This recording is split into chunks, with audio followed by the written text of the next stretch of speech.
Bismillahirrahmanirrahim. Assalamualaikum warahmatullahi wabarakatuh. Alhamdulillah, wassalatu wassalamu ala rasulillah wa ala alihi wa sahbihi wa mawalah, amma ba'd. Alhamdulillah, kembali lagi dengan saya Abu Najla dari tasarbamuslim.com. Seperti biasa, saya akan kembali mereview buku-buku Islam ataupun Al-Quran pilihan. Dan yang akan saya review kali ini adalah sebuah buku yang sangat saya rekomendasikan ya. Ini bisa memotivasi kita untuk semakin giat lagi dalam mencari ilmu, karena dalam buku ini dijelaskan tentang bagaimana para ulama, para sahabat ketika mereka sedang mencari ilmu ya, bagaimana perjuangan mereka, kesabarannya ketika mencari ilmu. Ini judulnya Kisah-kisah Kesabaran Para Ulama Menelusuri Pahit Getirnya Perjalanan Hidup Manusia Shalih Dalam Mencari Ilmu.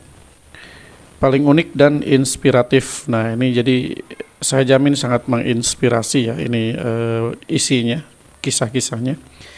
Ini penulisnya Syekh Abdul Fattah dan penerbitnya dari Zamzam Mata Air Ilmu. Ini bukunya tidak terlalu tebal ya. Tebalnya hanya ada 224 halaman saja. Tapi ini isinya sangat banyak ya. Untuk sampulnya sendiri ini menggunakan sampul soft cover. Nah, ini langsung saya perlihatkan saja daftar isinya ya, karena ini daftar isinya banyak banget biar tidak terlalu panjang videonya ya. Ini langsung saya bacakan saja apa saja atau siapa saja yang diceritakan dalam buku ini. Tapi buat teman-teman ya yang belum subscribe, yang suka nonton video-video dari Tasarba Muslim, boleh dibantu subscribe ya, biar saya tambah semangat bikin kontennya ya. Baik, yang pertama di sini langsung saya lihat ke sini aja ya. Saat menempuh perjalanan jauh untuk mencari ilmu. Ini tema besarnya adalah perjalanan jauh untuk mencari ilmu ya. Yang pertama di sini diceritakan kisah tentang perjalanan Nabi Musa alaihi salam untuk mencari ilmu. Kemudian perjalanan Abu Dzar Al-Ghifari, seorang sahabat ya, merengkuh hidayah. Kemudian selanjutnya ada Jabir bin Abdullah menempuh perjalanan 1 bulan untuk mendapatkan 1 hadis. Masya Allah ya. Kemudian melakukan perjalanan untuk mencari ilmu adalah suatu keharusan. Masruq bin Al-Ajda melakukan perjalanan untuk mendapatkan 1 huruf.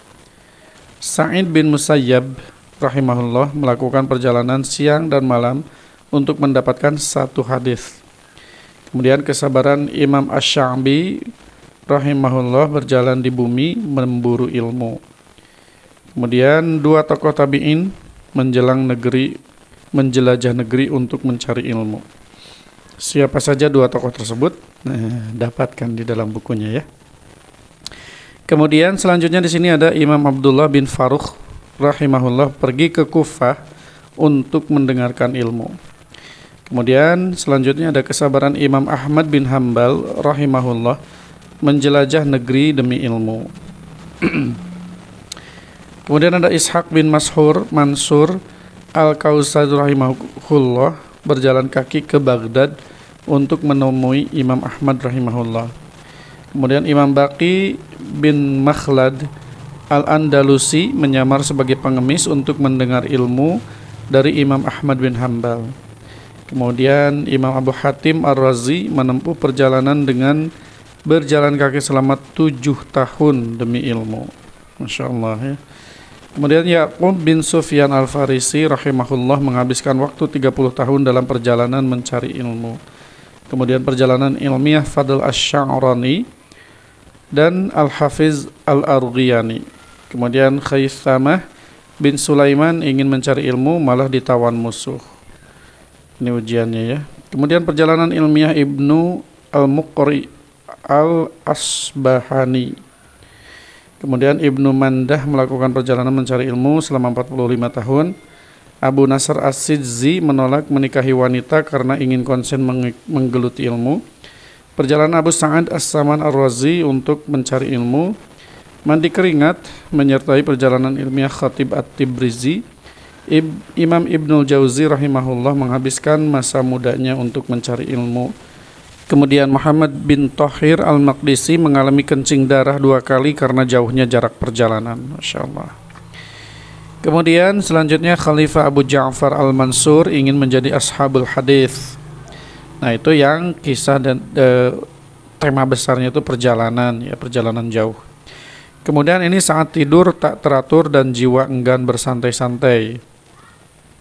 Di sini ada Ibnu Abbas radhiyallahu an sering tidur di depan pintu rumah pemilik hadis.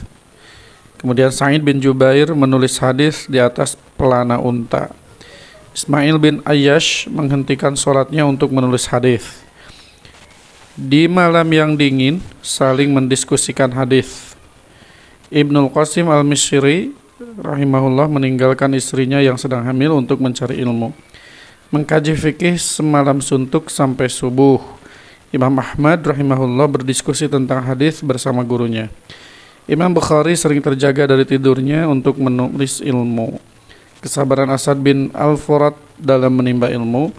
Imam Tabrani tidur beralaskan tikar selama 30 tahun. Ilmu tidak diperoleh dengan kenyamanan fisik. Kemudian mereka bersabar menghadapi kerasnya hidup dan pedihnya kemiskinan. Mengapa mayoritas ulama hidup miskin? Kemudian kekayaan mempersempit peluang mencari ilmu. Jadi mereka saking ingin fokusnya ya untuk mencari ilmu. Ini banyak banget teman-teman. Tuh sampai ini ada lagi kisah Muhammad bin Thahir al-Maqdisi ya. Ini banyak. Kalau saya bacakan terus sepertinya ini terlalu lama, tapi nggak apa-apa deh. Saya loncat-loncat aja ya. Abu Walid al-Baji mempekerjakan dirinya sebagai penjaga gudang kurma. Melimpahnya harta akan menutup pintu-pintu ilmu bagi jiwa. Imam Syafi'i bersabar dengan kemiskinannya. Ragam sikap para ulama terhadap kemiskinan dan kesulitan. Kututup pintu rumahku agar kesedihan tak melewatinya. Ilmu tak akan diraih sebelum dirasakan pahitnya kemiskinan. Ia sedang belajar makan faludaj dengan lemak fustuk. Imam Syafi'i menulis di kertas bekas. Kedermawanan di tengah kemiskinan, di langit ada rezeki untukmu, dan seterusnya ya. Kita lihat ke sini mendapat 80.000 dirham lantaran satu huruf yang diambil manfaatnya. Kemudian di sini betapa pedihnya menahan lapar dan haus. Abu Hurairah radhiyallahu an menahan lapar demi mendapatkan hadis. Sufyan ats-Tsauri rahimahullah selama 3 hari tidak makan apa-apa. Ibrahim bin Sayyar an-Nazam sampai makan tanah karena kelaparan. Kelaparan Abu Bakar Muhammad al-Bazzaz yang dibalas dengan kemakmuran harta. Syekh Abdul Qadir al-Jilani mengais sisa-sisa makanan karena lapar. Kelaparan Ibnul Jauzi saat mengawali proses belajarnya. Imam Muhammad bin Nasr al-Marwazi kehausan dan ditolong oleh seorang yang tak dikenal. Kehausan Ibnu Khirash memaksanya minum air kencingnya sendiri, Masya Allah. Kemudian saat kehabisan bekal dan tak memiliki pakaian, Imam Bukhari pernah sampai tak memiliki pakaian. Masya Allah ya. Penyakit itu bernama kemiskinan. Kemiskinan Abu Ishaq Ash-Shirazi Ibrahim bin Ali. Abu Ishaq Ali al-Yazdi harus bergantian baju dan surban dengan saudaranya. Dan seterusnya ya. Imam Ahmad bin Hanbal berjualan tali kolor untuk berbuka puasa. Masya Allah. Kisah kelaparan Imam Abu Hatim Ar-Razi. Dan seterusnya ya. Kemudian mereka kehilangan kitab dan kadang terpaksa menjualnya. Kitab adalah kenikmatan hidup. Keberadaan kitabnya menjadi barometer kekuatan hadisnya. Kitabnya telah wafat mendahului penulisnya. Kesedihan yang mendalam saat menjual kitabnya. Karena kemiskinan ia menjual kitab-kitabnya. Abu Ja'far Ahmad al-Qasri menjual sebagian bajunya untuk membeli kitab atau kertas. Dan seterusnya ya. Ini banyak banget. Terakhir ada penutup dan daftar pustaka. Ya kurang lebih seperti itu ya. Dalam lembaran-lembaran ini kita akan menyaksikan bahwa fase-fase mencari ilmu adalah fase yang sangat sulit dan berat. Isinya kurang lebih seperti ini ya. Ini kertasnya HVS putih ya. Jadi kurang lebih seperti itu teman-teman ya. Jadi ini sekali lagi buku ini bagi teman-teman ustadz mungkin ya bisa dijadikan motivasi juga untuk para tulab atau para santrinya, untuk memotivasi para santri supaya lebih giat belajar. Bisa memberikan kisah-kisah atau menyampaikan kisah-kisah kesabaran para ulama yang ada di dalam buku ini. Baik, mungkin itu saja yang bisa saya share untuk video kali ini. Bagi teman-teman yang tertarik untuk memiliki buku ini, seperti biasa silakan teman-teman order melalui WhatsApp di 087 870 173 490. Terima kasih. Assalamualaikum warahmatullahi wabarakatuh.